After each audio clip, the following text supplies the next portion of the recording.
আজিৰে পৰা 15 ছেপ্টেম্বৰলৈকে বন্ধ থাকিব পুৰণি শৰাইঘাট দলং।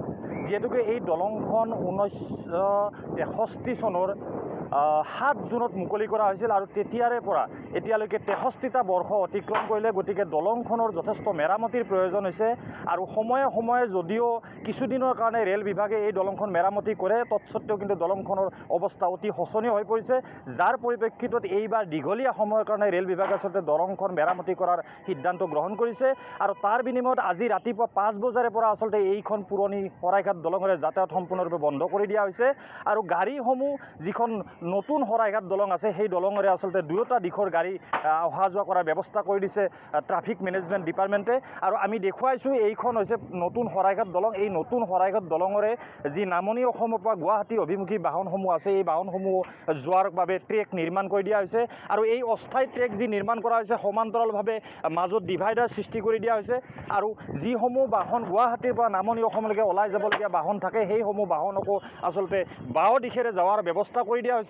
সমান্তৰালভাৱে ৰাতিপুৱাৰে পৰা শ্ৰমিকসকল আহিছে আৰু তেওঁলোকে এই পুৰণি শৰাইঘাট দলংখনৰ কাম কাজত ইতিমধ্যে নিয়োজিত হৈছে আৰু হয়তো সময় বাগৰাৰ লগে লগে যথেষ্ট সংখ্যক শ্ৰমিক আহিব, তেওঁলোকে কাম কাজ কৰিব।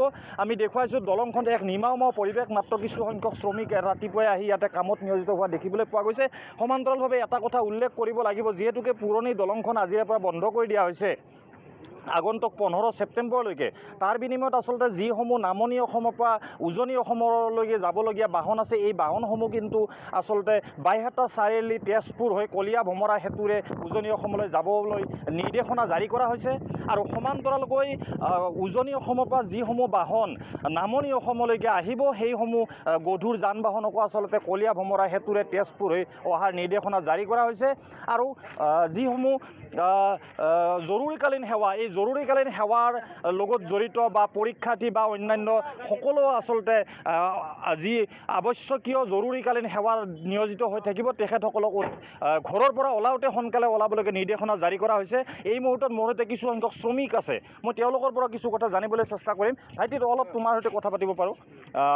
কি কৰিবা, আজিৰ পৰাতো 15 ছেপ্টেম্বৰলৈকে দলংখন বন্ধ, গতিকে কেনেধৰণে কাম কাজ কৰিবা তোমালোকে? কাম কাজ এতিয়া আমাৰ এই সিদ্ধান্ত হোৱা নাই। আমি আজি মাল পেলাই আছোঁ, মাল পেলাৰ সময়ত আমি এতিয়াও ক'ব নোৱাৰোঁ, মানে এতিয়ালৈকে আমাৰ কি হোৱা নাই, কামটো ষ্টাৰ্ট হোৱা নাই। আজি 8টাৰ পৰা কাম ষ্টাৰ্ট হ'ব, তাৰপিছত কি সিদ্ধান্ত দিয়ে আমি ক'ব নোৱাৰোঁ। তোমালোকে জনাত এনে কি মেৰামতি হ'ব? বহুত মেৰামতি হ'ব, মানে যি আছে চব ভাঙা চিঙা যি আছে চব মেৰামতি হ'ব আমাৰ মতে। তাৰ খুঁটাসমূহ কিবা ৰিপেয়াৰিং হ'ব নেকি? খুঁটাসমূহ ৰিপেয়াৰিং নহয়, মানে ওপৰৰ শ্লেবসমূহ ৰিপেয়াৰিং হ'ব অলপ। যিহেতুকে বহুতকেইটা গাঁতৰ সৃষ্টি হৈছে, এইবোৰ শ্লেব উঠাই দিয়া হ'ব নেকি? আমি যদি দেখুৱাওঁ ইয়াতে টিনৰ অস্থায়ী শ্লেব লগোৱা আছে, এইসমূহ উঠাই দিয়া হ'ব? এইটো উঠাই দিয়া নহ'ব, এইটো নতুনকৈ মাৰিছে। এইটো ব্ৰিজটো পিলাৰটো ভাঙা হ'ব, এইটো ব্ৰিজটো ডাউন হৈছে, এইটো আপোনাৰ উঠাব বুলি আমি তোমালোক কিমান শ্ৰমিক আহিছে? নিশ্চয়কৈ এই ধৰণৰ পৰিৱেশ ৰাতিপুৱাৰে পৰা দলংখন বন্ধ কৰি দিয়াৰ পাছত শ্ৰমিকসকল আহিছে। মই তেখেতসকলক কথা পাতিবলৈ বিচাৰিছোঁ। দাদা, কি ক'ব, কিমান দিনলৈকে বন্ধ? 2 মাহ লাগে বন্ধ। 2 মাহলৈকে কাম চলিব? দিনে ৰাতিয়ে চলিব নেকি? ছাৰে কি কয়, দিন ৰাতি দিলে কৰিম, দিন ৰাতি কৰিম। হয়, কিমান শ্ৰমিক আহিছে আপোনালোকে? 25 দিন মানে 26 দিন আছোঁ। আপোনালোকে এনেকুৱা ৰেলৰ দলঙত কাম কৰা আগৰ অভিজ্ঞতা আছেনে? আছে। পূৰ্বতো কৰিছিল? কৰিছোঁ। এইবাৰ দলংখন ভাল হ'ব? হ'ব, পিনপিনা হৈ যাব? একদম পিনপিনা হৈ যাব, কিয় নহ'ব। হয়, নিশ্চয় এইবাৰ আচলতে এই পুৰণি শৰাইঘাট দলঙৰ যি জমৰ যাতনা আছিল, বিভিন্ন ধৰণৰ গাঁত সৃষ্টি হৈছিল, সেইসমূহৰ বিপৰীতে একেবাৰে এইবাৰ আচলতে ষ্টেণ্ডাৰ্ড কোৱালিটিতে এই দলংখন ৰিপেয়াৰিং কৰা হ'ব আৰু আজিৰে পৰা 15 ছেপ্টেম্বৰলৈকে বন্ধ থাকিব এই পুৰণি শৰাইঘাট দলং। বিপৰীতে নতুন দলংখনেৰে আচলতে যাতায়াতৰ ব্যৱস্থা মুকলি কৰি দিয়া হৈছে আৰু সদাশয় ৰাইজক আচলতে ঘৰৰ পৰা ওলাওঁতে যাতে এয়াৰপৰ্টলৈকে যাবলগীয়া বা এম্বুলেঞ্চ সেৱা আদি সকলোৱে আচলতে সোনকালে ঘৰৰ পৰা সময় হাতত লৈ কিনে ওলাই অহাৰ কাৰণে